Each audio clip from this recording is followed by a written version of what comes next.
Welcome to the Executive Shift podcast with your host, Kim Borchers, where we explore the pivotal moments when accomplished leaders step out of the private sector and into public service. Today's episode is presented by Bird Dog Recruitment and Consulting. All right. Welcome to the Executive Shift. We are going to have a little twist today. My guest who was scheduled, this is what happens in the summer. They had to reschedule. So I thought, okay, what do we do? Do we just cancel the month of July? And a friend of mine recommended that, Kim, people don't know you or your background. And I thought, well, I just don't want to be on the screen by myself. So I thought, what better way to do a show than with a very dear friend of mine. His name is Michael Austin.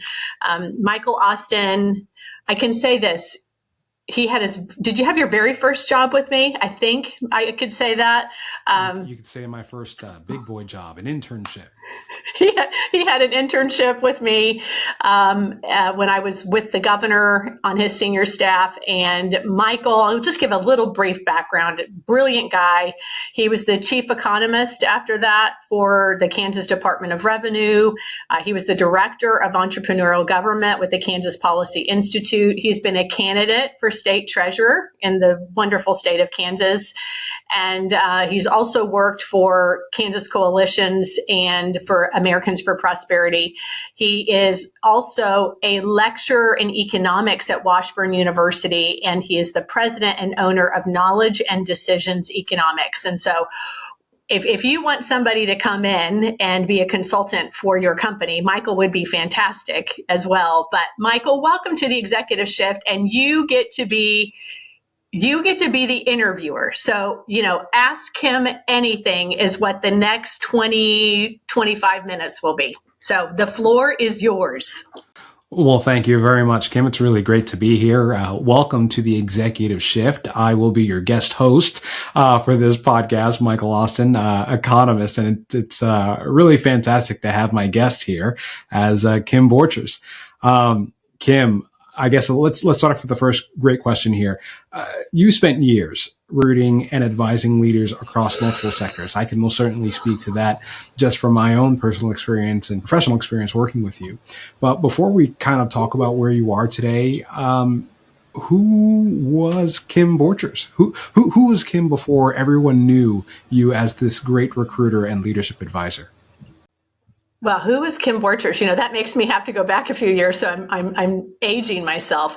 I tell everybody I started my professional career in the pharmaceutical industry. So I started out in sales and moved my way up through the management ranks and really enjoyed that. I enjoyed educating physicians. I never saw myself as a salesperson. I saw myself as a partner in healthcare, educating physicians who don't always have time to read absolutely everything that crosses their desk. And so I did that. And what's interesting is that it was from that role I stepped away. Many of us who had been with this company, it was TAP Pharmaceuticals, when they had expanded, they had hired a lot of young women. We weren't married. We didn't have kids. And then all of a sudden we decided to get married and have kids. And traveling all across the United States just didn't seem to work for many of us as we were raising a family. And so they had approached several of us who had stepped away from management to see if we would be part of a recruitment team. And that's really how my whole experience in recruitment started. And I never thought from that experience it would then move into working for a governor, placing cabinet secretaries, and then creating my own business. But when I left that, I stayed out of the formal workplace for about 11 years. And the trajectory of my career changed when I got involved in protecting children from online pornography at public libraries. And it was there that I got on the radar screen of then Senator Sam Brownback. I had been working on campaigns and very active, but was kind of brought into the fold of his team as he was running for governor. And the rest is kind of history. 7 years on his team, senior staffer, so grateful for the opportunity. And wow, I'm just grateful to be able to be sitting where I'm at today. But all of it was just a building blocks on top of each other. So you never know what each of those steps, where it's going to take you. Yeah, I really love that, how you spoke to your trajectory of your career path. Was there ever a time where you realized it wasn't going to be about business, but rather about people and leadership? Michael, you hit a certain season in your life where you realize that work is not always about a paycheck. It's sometimes about a mission. And what I recognized is that talented business people could come in and make a difference in government. And I'm not saying you stay there forever, but it's for a season. And I kind of figured out what my jam is. Sometimes it takes a while to figure out what you're really good at. And what I realized is I was good at identifying people and where they fit as a puzzle piece in a beautiful, puzzle. And quite honestly, it would be kind of boring to go back to business again. I don't know. I've got a fire in my belly, and I like being a change agent, and I've learned a lot about myself and a lot about people. And I care so much about our country. I really believe that when good people choose to serve, it can make a difference. So yeah, it was not what I expected. It was not on my Franklin Covey plan on this is what I'm going to do for the rest of my life. Having kids changed that. Having children really changed what my priorities became. No, that makes perfect sense. You talk about, what you've learned throughout your time. Well, what experiences do you think prepared you for the work that you didn't even know you would eventually be doing? I think what I learned very early is that you don't have to be the smartest person in the room. What you have to be able to do is be resourceful. And if you don't know how to do it, find somebody who can or someone who can teach you. And I think that's something that's kind of my secret sauce is, I have the ability to be able to really get people to let their guard down and share with me what they're thinking. And I think, and what their talents and skills are and where they think they're best suited. So I think that's the value that I've ended up learning about myself. The humility of recognizing, guess what? I don't care how old you are, you don't know everything. So kind of step back and learn and listen a little bit. Well, let's shift gears. Let's talk about finding government. Surprisingly, most people don't wake up one day thinking, I want to work in government. It usually doesn't happen. So that kind of brought me to the question, what drew you into public service? You know what? It was volunteering for a really good public servant. I mean, we watch the news today and all you hear about are the bad guys. But there are lots of really good people who serve at local levels and who are in legislatures and are governors. And, when you start volunteering for people like that, and then you get excited, I'm a competitor, I want to win.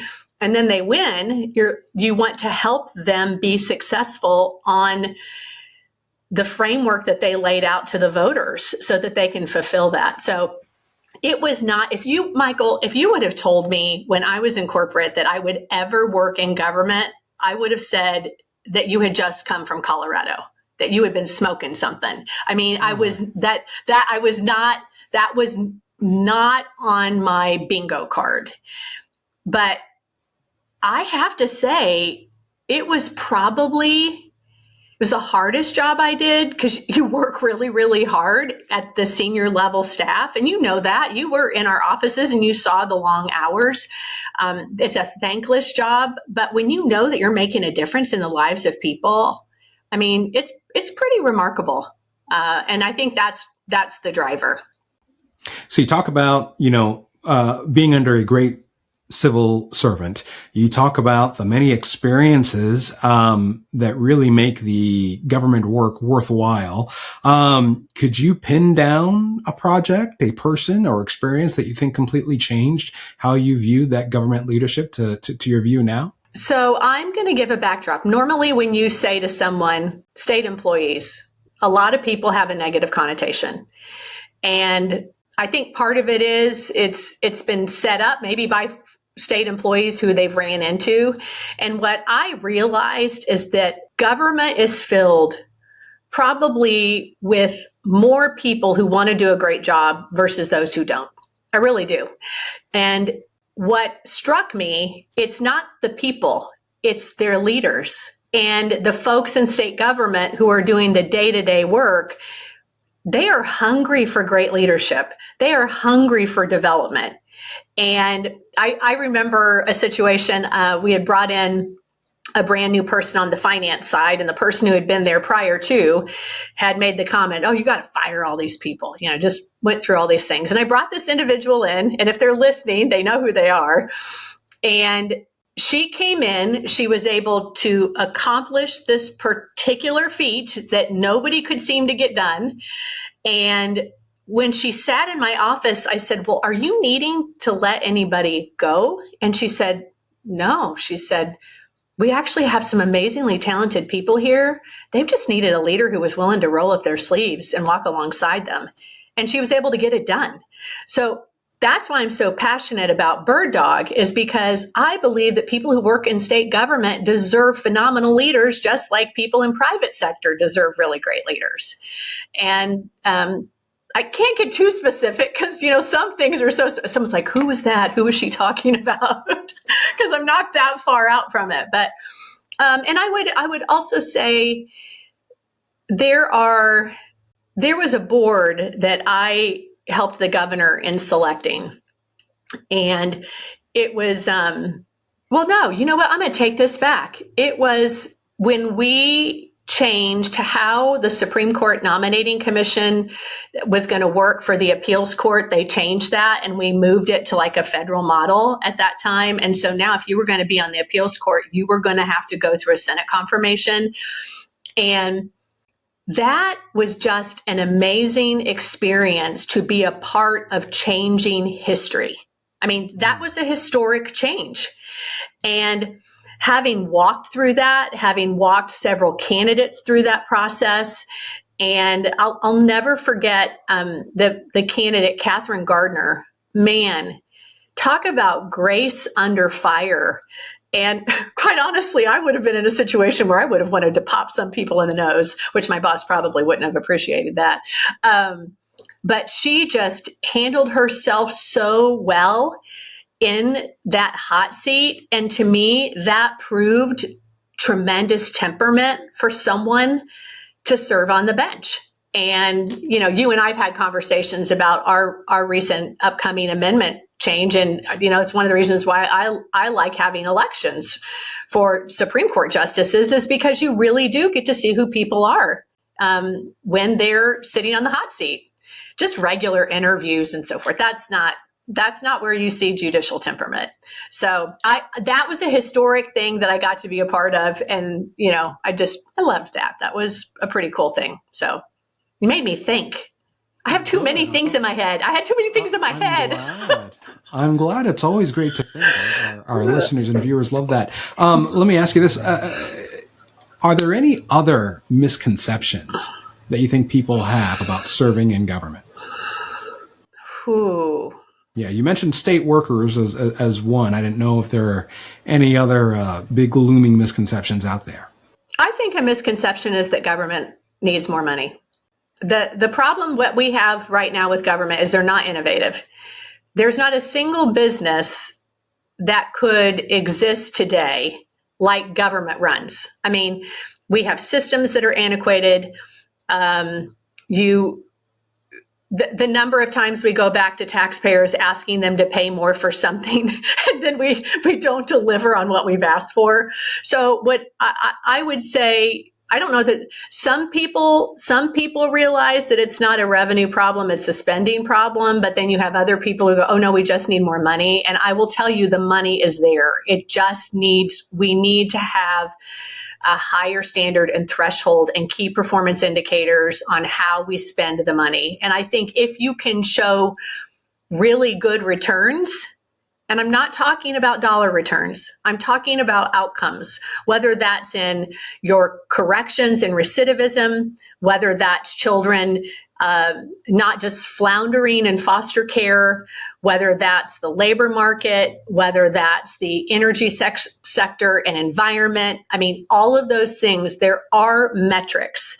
And I think a large part of that is leadership. You got to have the right kind of people who come in. Okay. Well, about that leadership, and you've kind of alluded to this already with your great stories about what separates good leaders from, let's say, extraordinary ones. But then I kind of want to put you in a bit of a hot seat. Let's say you're interviewing somebody.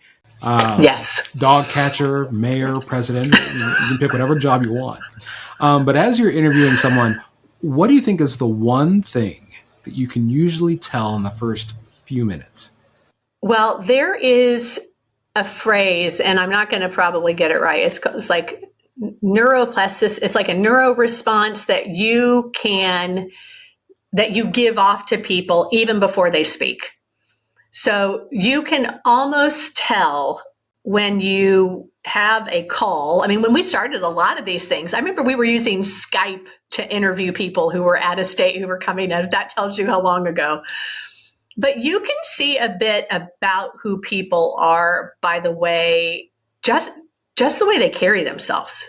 I mean, is there a level of humility? Is there a level of curiosity? Are these people who take themselves far too seriously? And one of the things I will tell you, I throw people off when I interview, and I don't mean to do it. And now it's just kind of who I am, but everyone gets done, not everyone, but people get done. They're like, wow, that was just kind of a different interview. And I said, well, I'm talking to you like if you were a peer. I mean, you don't sit in a meeting with your peers going, tell me 3 reasons why you think this is a fantastic idea. Or, what's your weakness? I mean, you don't do that in regular life. So I really want to see, do you have the ability very quickly to be able to connect with people? And do you have intellectual curiosity? Are you the person who has to give the answer immediately, or can you ask for clarification? So I do my interviews very differently. Probably Schwirm and all the certifications in human resources would not sign off on how I interview, but that's perfectly fine. I've done well in how I do it, but I think it's helpful. And I think it's good for the person who's interviewing. And I think it's very helpful as I identify great talent for governors and their teams. All right. So we talked about the interview process at the get-go when you have a great or maybe a not so great candidate. But let's say this candidate has the job he or she are in. What do you think is usually the biggest mistake this executive would make when trying to lead an organization? Oh, making change within the first 90 days. I think that's fascinating. Tell me more. Yes, go ahead. I think you need to sit in the room and observe people. And I'm going to give you just from my own observation, from my own experience. You know what it's like when a new person comes in and they're acting like they're giving you the encouragement, but really most of what they're saying to you is criticism. And there's a gentleman, I cannot remember his name. This is what happens as you get a little bit older, or I'm going to blame it on, I listen to too many things and I don't pay attention to actually what the podcast is or whatever. It's Michael Hyatt. That's his name, Michael Hyatt. And he said that as a leader, I'm the last person to speak in the room. I let the entire team speak. And I think you need to give yourself time to identify who your strong players are. I think you need to identify who your weak players are. A question I would ask if I were walking in as a leader, and I would do one-on-ones with everybody who are direct reports, I would ask that person, tell me one person in the agency that if we could have 20 of them, it would transform what we do. And if they can't tell me one person, that's telling me that they're probably not in the leadership position that they should be in. Now, I wouldn't make it immediately, but it's a data point. Because I think as a leader, your job is to identify talent, right? And so even if you're the second in command, you still need to be able to identify that talent. And how are you helping them be successful? So I think at the end of 90 days, you have a lot of information that you collect and can make a decision. But you have a lot of people who come in and within the first 30 days, they want to change everything. And you don't even know everything yet. And you got to figure out what's fact, what's fiction. You know this in state government, and who's playing you, who's usurping your authority.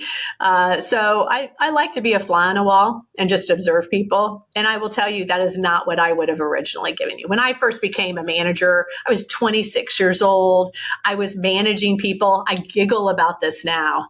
I was managing people that were about the age I am. And I'm thinking about a 26-year-old managing me. And I did everything wrong.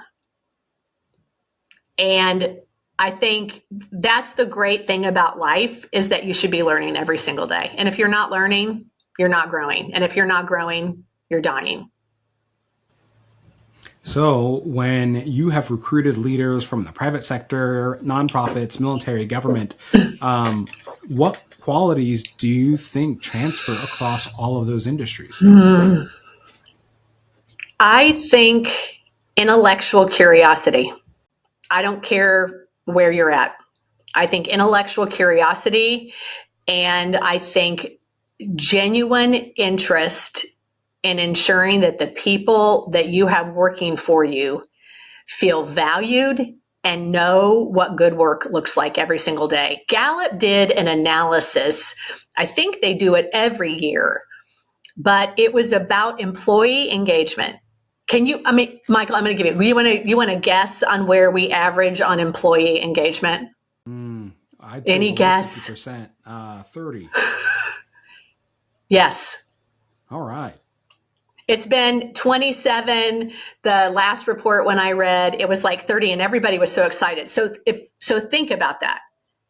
That means the people who work for you are about 30%. They're like engaged 30%.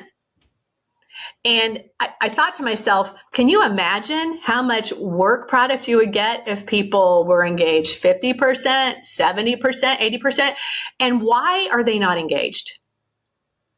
And they're simple things. One, they want to know what my job is. They want to know what success looks like. And they want to know when they achieve it that they've done it. And we don't have a tendency to do that in leadership. We're like this, constantly running. We got to keep doing. I mean, when people think that, man, I'm so busy, I have all these meetings. I'm like, if you've got all those meetings, all you are is busy. You're not accomplishing anything, because that's all they are meetings. So that people who have the capability of doing that, I don't care if you're in the military, I don't care if you're in nonprofit or if you're in private sector. Those are all skills you need to be able to bring into public. I remember there's a fantastic guy who had come from the energy sector, and I would have loved to have worked for him. He was fantastic. And he said, my job is to find out what my folks need, get it for them, and get out of the way. So simplistic. And I'm like, you're my guy. And people really enjoyed working for him. So he was great.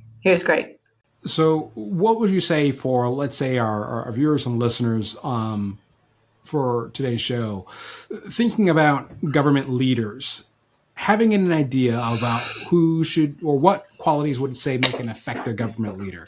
Maybe it's the fact of they were an entrepreneur and they've never declared bankruptcy, or that they've had 25, 50, 1,000 employees. What do you think is something that people assume leaders need to have to be a government leader, but in reality is probably not as important as what they think it is? Well, I think it's the misnomer. And I had conversations with state employees about this, because they would get frustrated, every time there was an election. Well, we've got a new leader. And I said, well, do you know what it's like when you get a new CEO of a company? Things change. You've got goals change. The whole kit and caboodle changes. And so I think sometimes we think there's not similarities. Do you think there are not politics in boardrooms? You and I have talked about this. Politics is absolutely everywhere. So what I will say is that outcomes matter. I mean, I do look at somebody and I look at their background and, okay, you had a small company. Let's say you had 50 employees, but you were extremely successful. I think there's some skill sets that carry over there, right? Okay, you have a large company and you got fired multiple times and your company's gone bankrupt and you're in lawsuits and all of those things. I'm like going, well, okay, you had large operations, but you couldn't seem to manage them, which partially tells me you didn't hire the right people underneath you because you can't do all that yourself. So I think there's a lot of similarities, but I will tell you, I mean, politics is its own unique animal. You and I both know this. But I just believe politics is everywhere. It looks different. It looks different in a boardroom versus in a legislature versus in a nonprofit arena. There's politics in the military. I mean, I have former military officers tell me that all the time. So it starts on the playground, Michael. You got to be able to navigate it on the playground. It starts early. I'll tell that to my 3-year-old. Thank you for that. Tell it. Yeah, absolutely. Yeah. Well, yeah. Okay. So let's say that there's somebody out there who is essentially at the peak of their private sector career. CEO, CFO, someone in the chief executive office. Why should they even consider a role in public service? Because I've been in because I've been in a room with a bunch. Well, let me just say this. If you are a CEO and you're going to come in and work for a governor, you have to have the humility to recognize you're not the CEO anymore. You're the vice president. The president is the governor. The verticals, those are the VPs. And I think that's sometimes the challenge for people is they come in and it's their idea and they're going, well, I don't care what the governor thinks. Well, that's not how that works. So people who have a true heart of wanting to serve, I would also say, and I've challenged CEOs on this, and I've been in several conversations, they'll talk about how poorly things are run. And I said, well, why don't you throw your name in the ring? Well, why would I do that? That would be crazy. And I'm like, well, then how's anything going to change? We're going to keep getting the same thing over and over again. So is it a sacrifice? Yes. Can it be extremely rewarding? Yes. And I tell people this often. State government has so much opportunity for real change. Michael, you know this, having worked under the dome, you and I have known each other for decades. There's some amazing things that you can do, and you can be innovative. One of the things that we adopted and we brought back to fruition when I worked for Governor Brownback, it was employee appreciation. And so we had these places where employees' names could be submitted for different things, and then they could come in and they could bring their family and have their picture taken. And they just appreciated that recognition. We do that in private sector a lot. Attaboy awards, you name it. I always wanted cash attached to it because I think, the one time we had cash is when we did the Governor's Weight Loss Challenge. And I have never seen people so excited about any competition whatsoever. And I'm really proud of that. That was the project I got. That got placed on my plate, the Governor's Weight Loss Challenge. But yeah, I just think that private sector people, if you believe things can look different, then show us. What about if someone says that they feel that they are too successful, they're too comfortable to consider government? You called it a sacrifice, and you are absolutely right. So if there's a great leader out there who's, being pitched on being a public servant, but they say, I don't want to sacrifice. I like what I'm doing. And things are really comfy. Was there anything that you would tell them to maybe consider changing their mind? No, it would be a 2-minute phone call. If if I have to convince you why you want to serve, this is what I know. There are a lot of people, they're bored. They've been successful. I'm just thinking of some phone calls I had last week with some candidates. And when we started talking about the salary, it's when I cringed because I know that these people have made a lot of money. And he said, I didn't respond to you because I'm looking to make money. He goes, I responded to you to hear about this opportunity because, one, I wanted to see if do my skill sets fit this? Do you think that? But I think I could make a difference. Those are the people that I want. And there are hundreds of thousands of successful business people that are like that. They're tired of going in and sitting in the boardroom and checking the boxes over and over again. They kind of want that, I don't know, it's a restart, it's a reboot.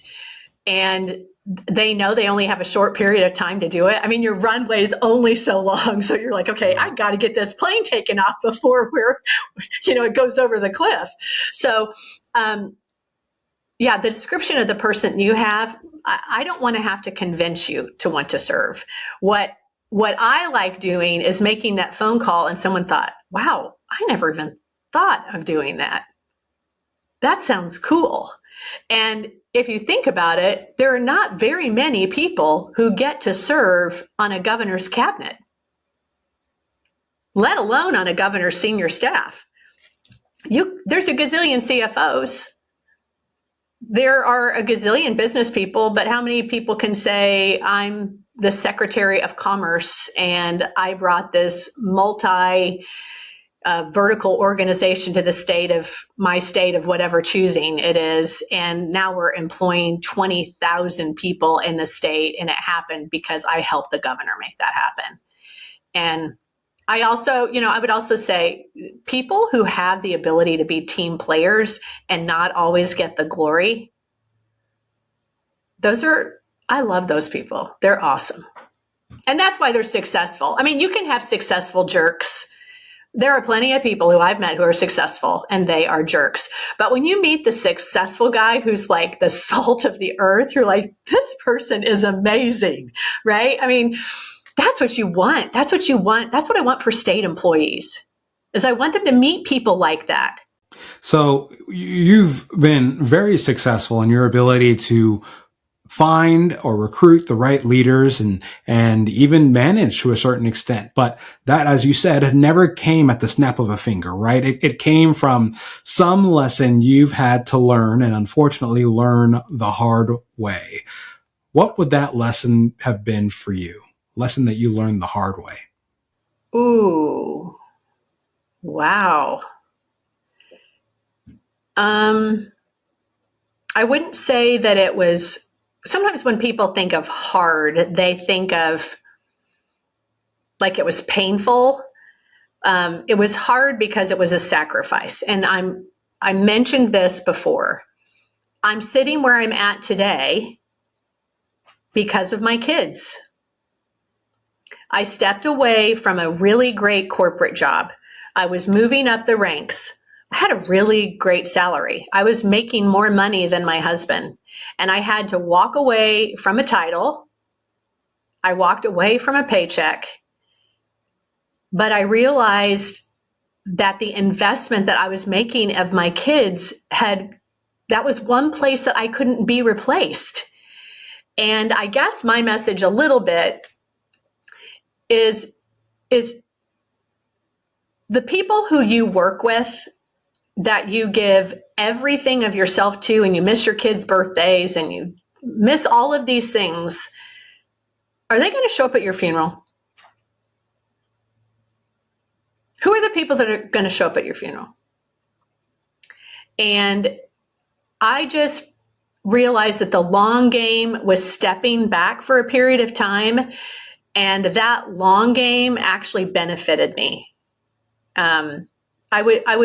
And so it was a loss of income. Like I remember coming back to work and I'm going, okay, how am I going to, everybody that I worked with, they're making this. And then here I am, and I'm coming to state government, which is like a third of what everybody I had been working with had been making. But man, it's just think the long game, stop thinking the short game, and think about what your legacy is going to be. You walk away from a company and you're easily replaced. When you walk away from home, you're not. And this, I know the message can be to men, but the message is also to women, because I hear this all the time, that women get told, oh, if you walk away, who's going to want you? I tell people all the time, if you're talented, you're always going to be wanted. Now, are you going to have some extra hoops you're going to have to jump through because you've been out for a while? Absolutely. But, they say that you are most effective over the age of, I think it's like 55 to 60. And it's because you know what you're good at, you know what you're not good at, and you're extremely resourceful. And I'm like, that is so spot on.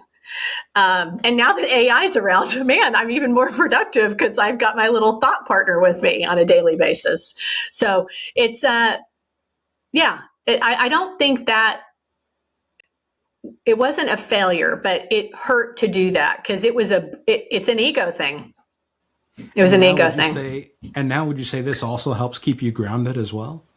Oh, totally keeps me grounded.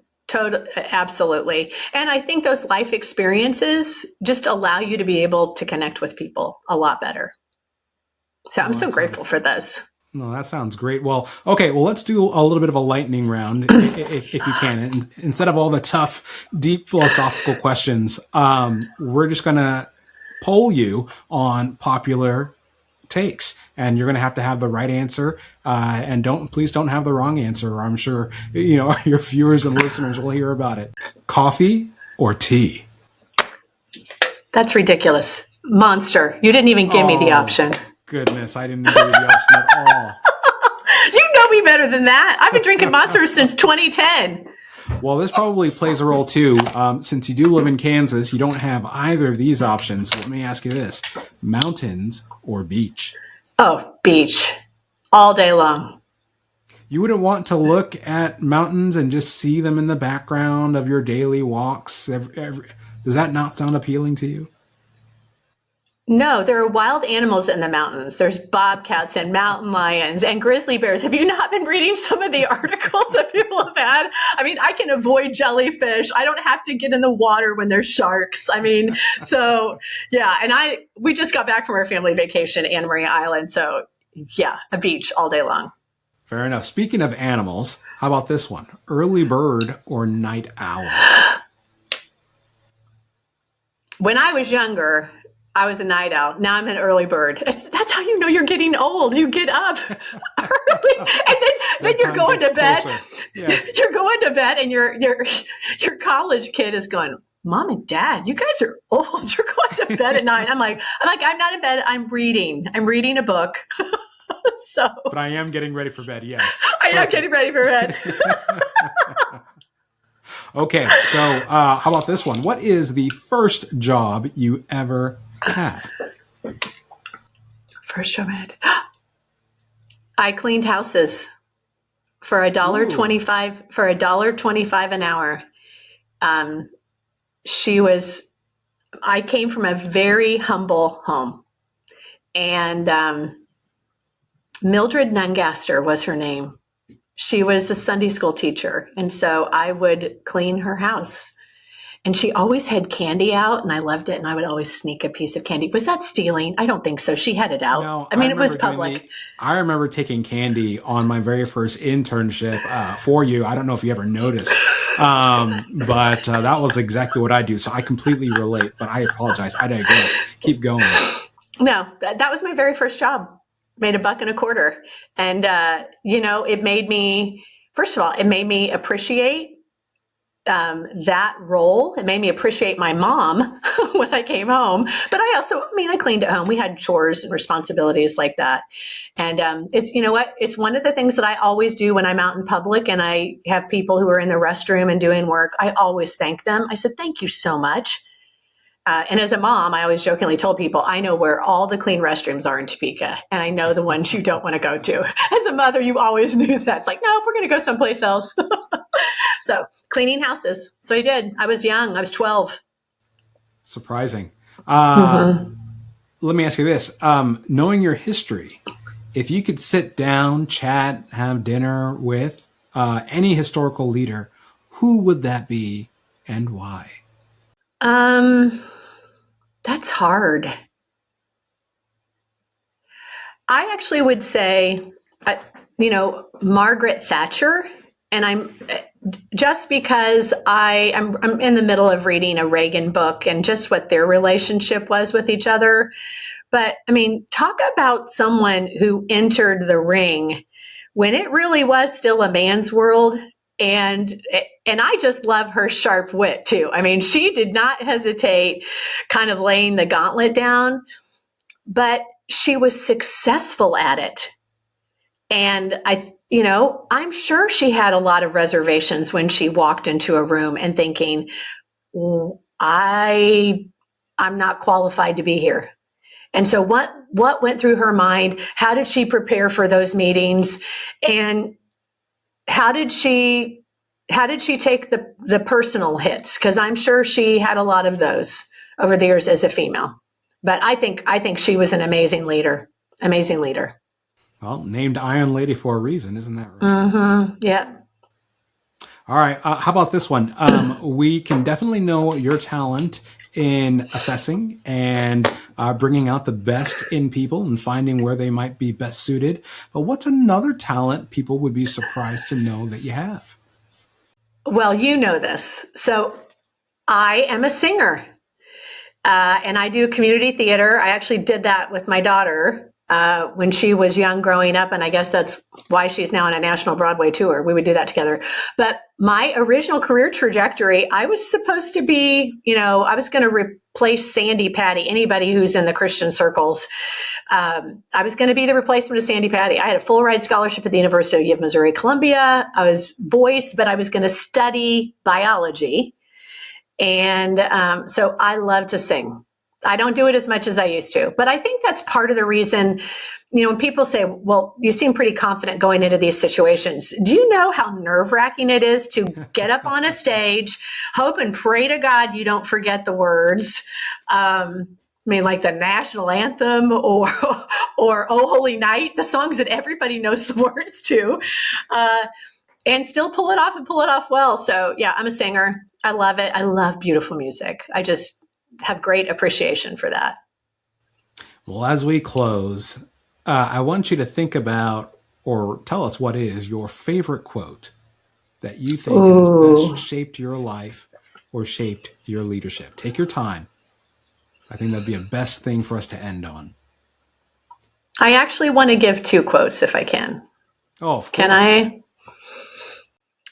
So the one that I've lived by for a very long time, and I tell people this all the time, people do not remember how you start. They remember how you finish. And that's applicable in a lot of things. So I've lived by that. There is a recent quote that I heard, and it was so good. I had to grab my phone because I have like a list of quotes. It's like, oh, I've got to use that. And it was, you do not have to accept the invitation to every argument you are invited to. And that is such an appropriate thing to consider in the world that we're living in with social media and politics. And we always feel this inclination of like, I've got to respond to that. And I'm thinking, no, you do not have to accept that invitation. So that's what I would leave on. Beautiful.